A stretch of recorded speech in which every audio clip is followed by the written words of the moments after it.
ನಾವು ಆ ರಾಜೀನಾಮೆ ಪತ್ರ ವಾಪಸ್ ತಗೋತೀವಿ ಅಂತ ಹೇಳಿದ್ದಾರೆ, ತಗೊಳ್ತಾರೆ.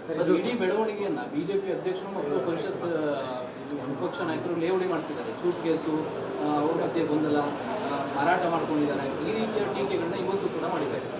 Suit case, briefcase, operation Kamala, Bombay boys ಕರ್ಕೊಂಡು ಹೋದವ್ರು ಯಾರಂತೆ, ಅವ್ರೇನು ಖಾಲಿ ಗೋಣಿಚೀಲ ಹಿಡ್ಕೊಂಡು ಹೋದ್ರಂತ. ಮತ್ತು ಲೇವಡಿ ಮಾಡೋ ಬದಲು ಆ ಲೀಡರ್ ಆಫ್ ಅಪೋಸಿಷನ್ನು ಮತ್ತು ಅಧ್ಯಕ್ಷರ ಪರಿಸ್ಥಿತಿ ಏನಿದೆ ಅಂತ ನೋಡಿ. ಯತ್ನಾಳ್ ಅವ್ರು ಏನು ಹೇಳ್ತಾ ಇದ್ದಾರೆ, ಅವ್ರು ಹೇಳೋದನ್ನು ಇವ್ರು ಕೇಳಿಕೊಂಡ್ರೆ ಸಾಕು. ಆ ಬಿ ಜೆ ಪಿ ಎಲ್ಲಿದೆ ಅನ್ನೋದು ಹುಡುಕಬೇಕಾಗಿದೆ ಪರಿಸ್ಥಿತಿ.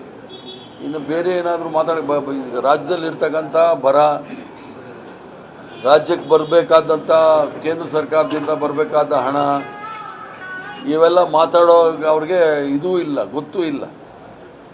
ಬರೀ ಗಂಜಲ ಸಿಗಣಿ ಮಾತಾಡೋ ಜನಕ್ಕೆ ಇದು ಬಿಟ್ಟು ಬೇರೆ ಏನೂ ಮಾತಾಡೋಕ್ಕೆ ಬರೋಲ್ಲ. ಸಭಾಪತಿ ಸ್ಥಾನಕ್ಕೆ ರಾಜೀನಾಮೆ ಕೊಡಲ್ಲ ಅಂತ ಹೊರಟ್ಟಿ ಅವರು ಹೇಳ್ತಾ ಇದ್ದಾರೆ. ಆಯಿತು, ಹೊರಟ್ಟಿಯವರು ಸಭಾಪತಿಗಳಿದ್ದಾರೆ, ರಾಜೀನಾಮೆ ಕೊಡಲ್ಲ ಅಂತ ಹೇಳಿದ್ದಾರೆ. ಬಟ್ ಅಲ್ಲಿ ಕೆಲವು ಪ್ರಕ್ರಿಯೆಗಳಿದ್ದೆ, ಅದನ್ನು ನಾವು ನಿಯಮವನ್ನು ಪಾಲನೆ ಮಾಡ್ತೀವಿ. ಅದು ಕೆಲವು ಪ್ರಕ್ರಿಯೆಗಳಿದೆ, ಅದನ್ನು ಮಾಡ್ತೀವಿ.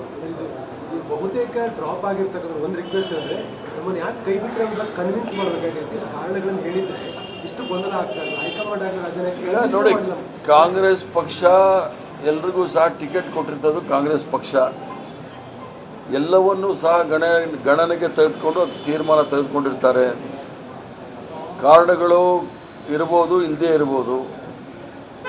ಭಾಳ ಮೂಲವಾದ ಕಾರಣ ಇದು, ನಾವು ಸಾಮಾಜಿಕ ನ್ಯಾಯ, ಅವಕಾಶ ಸಿಕ್ಕದೇ ಇರೋರಿಗೆ ಅವಕಾಶ, ವಂಚಿತರಿಗೆ ಅವಕಾಶ ಮಾಡಿಕೊಡ್ಬೇಕು ಅನ್ನೋ ಮೂಲ ಉದ್ದೇಶದಿಂದ ಬಹುಶಃ ರಾಹುಲ್ ಗಾಂಧಿ ಅವರಿಗೆ ನಾವು ಧನ್ಯವಾದಗಳು ಹೇಳಬೇಕಾಗುತ್ತೆ. ಅತಿ ಹೆಚ್ಚಿನ SC ST OBC ಮೈನಾರಿಟಿಗಳಿಗೆ ಅವಕಾಶ ಮಾಡಿಕೊಟ್ಟಿದ್ದಾರೆ. ನಾವು ರಾಹುಲ್ ಗಾಂಧಿ ಅವ್ರಿಗೆ ಧನ್ಯವಾದ ಹೇಳಬೇಕಾಗುತ್ತೆ.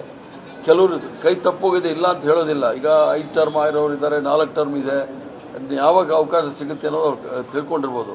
ಬಟ್ ಪಕ್ಷ ಭಾಳ ಮುಖ್ಯ. ಆದ್ದರಿಂದ ಪಕ್ಷದ ತೀರ್ಮಾನ ತೆಗೆದುಕೊಂಡಾಗ ಕೆಲವು ಬೇಸರಗಳಾಗುತ್ತೆ. ಅದೇನು ಭಾಳ ಗಂಭೀರವಾದ ವಿಚಾರ ಅಲ್ಲ, ಸರಿ ಹೋಗುತ್ತೆ.